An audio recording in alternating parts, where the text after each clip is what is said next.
Mga kababayan, isang DDS po, mismong Duterte supporter ang hindi na po napigilan magpahayag ng kanyang pagkagalit dahil nadismaya po siya sa tila naging pagkaduwag po ni Mayor Baste doon sa mismong hamon ni Mayor Baste kay General Torre.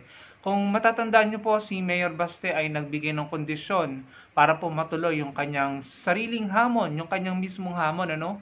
So siya yung hamon, pero siya pa yung nagbigay or humingi ng kondisyon. And then kahapon, nabalitaan natin na lumipad na po siya papuntang Singapore.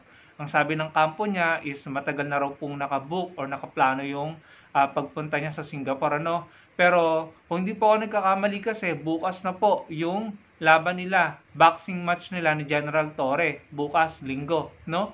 Pero si Baste ay nasa Singapore. Ngayon, pakinggan po natin itong pagpapahayag ng galit at pagkadismaya ng isang DDS, mismong supporter po nila. Tinignan ko yung account ni Kuya at talaga naman pong napatunayan ko na DDS po siya. Pakinggan po natin. Guys, ako'y nadismaya lang, no? Ipalabas ko lang talaga ang hinanakit ko sa taga Davao.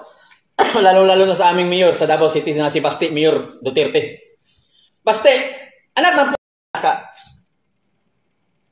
Naghamon-hamon ka pa kay General Torre. Tapos ngayon pinalagan ka. Naghahanap ka ng tangina. Naghahanap ka ng kondisyon. Ano ka ba? Bakla ka? Anak ng tangina ka do. Ulay taga Davao nga bakla. Baste, Duterte. Anak ng tangina ka, oh. Kahibalo jud mo nga ako.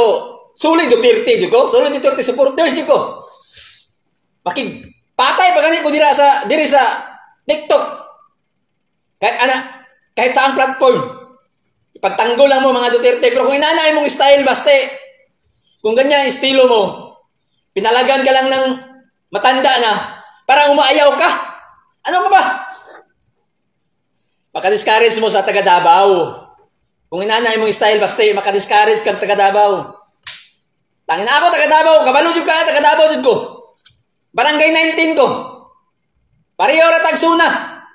Parehora tagsun. Parehora tag distrito. Pero kung na style ni mo. Nak na. Usa na inyong style sa Davao City dai hurat-hurat lang. Ang musukol sa inyo, siyempre hindi gyud musukol sa inyo kay mga Duterte gud mo, di ba? Kami mga tambay diyan dati sa Davao City. Di gyud mo palag sa inyo, ha, kay mga Duterte gud mo. O palag sa inyo, papusilon namin ninyo. Ya karon nakita na jud na, oh. Nga gamon-hamon ka kay General Torre, gipalagan ka, dili ka. Talawan man ning bataan ni. Giunsa man pag naon ay.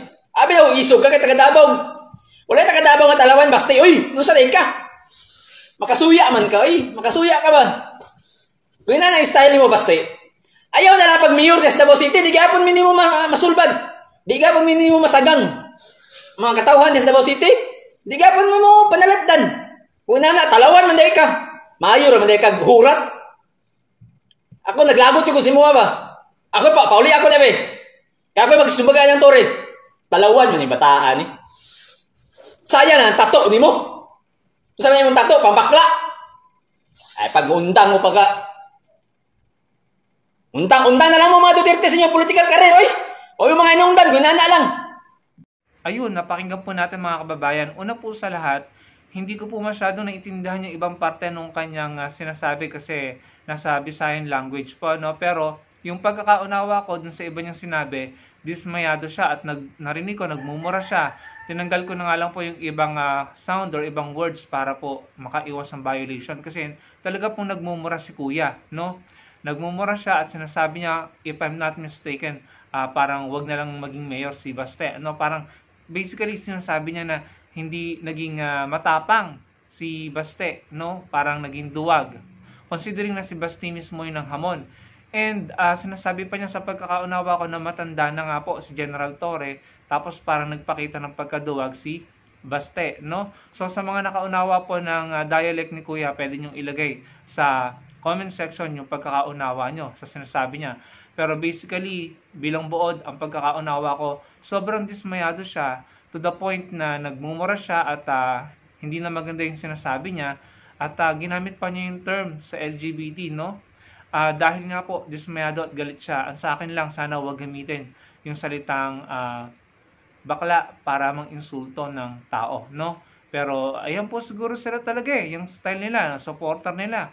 Kahit naman po yung sinusuportahan nila, si dating Pangulong Duterte, ginagamit po yung salitang yon, ano? Naalala ko may mga ininsulto siya gamit ang salitang yon.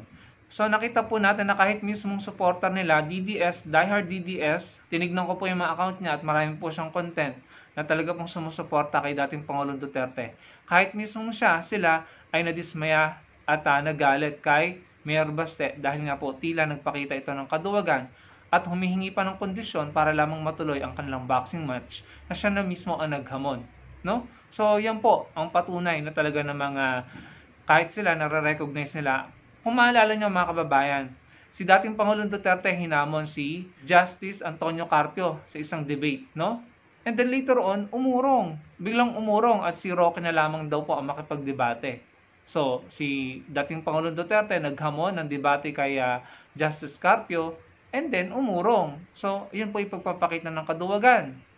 And then si VP Sara, sabi niya, bloodbath daw yung gagawin niya, no? Gusto niya maka-witness ng bloodbath at magiging bloodbath daw po pag natuloy ang impeachment trial. Pero ano palang ginawa nila? Noong February, nagpetisyon sa Supreme Court na gawing unconstitutional ang impeachment, no? And yun nga, nagtagumpay sila kahapon, idineklarang unconstitutional ang impeachment ni VP Sara. So yun po yung pagpapakita na naman ng hindi ka totoo sa sinasabi mo. Na sinasabi mo, ganito, bloodbath na parang ready ka, overconfident, pero nagpetisyon ka pala para hindi matuloy ang impeachment trial. So ano yun? Di ba kaduwagan yun mga kababayan? And then ito nga po, yung kay Baste, naghamon, pero nung kinasahan, nanghingi or nagbigay ng kondisyon. Tapos, nung nagbigay ng kondisyon, lumipad naman papuntang Singapore.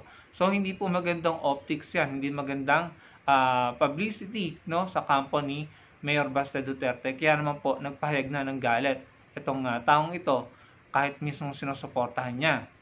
And lastly, mga kababayan, kinakabahan po ako dito. Medyo kinakabahan lang naman ako para dito kay Kuya kasi sabi niya taga Davao City din siya, doon siya nakatira. Ayan, nagbibitaw siya ng salita ng mga hindi maganda laban kay sa mayor nila na si Baste Duterte. Naisip ko lang baka mamaya balikan siya ni Mayor Baste, no? Ilang naman sa akin, sana naman huwag mangyari yon. So kayo mga kababayan, anong masasabi nyo dito na mismong mga DDS po ay dismayado kay Mayor Baste? Ilagay niyo lamang ang inyong komento sa comment section. Huwag niyong kalimutang i-like ang video at magkita-kita po tayo sa susunod kong video. Salamat po.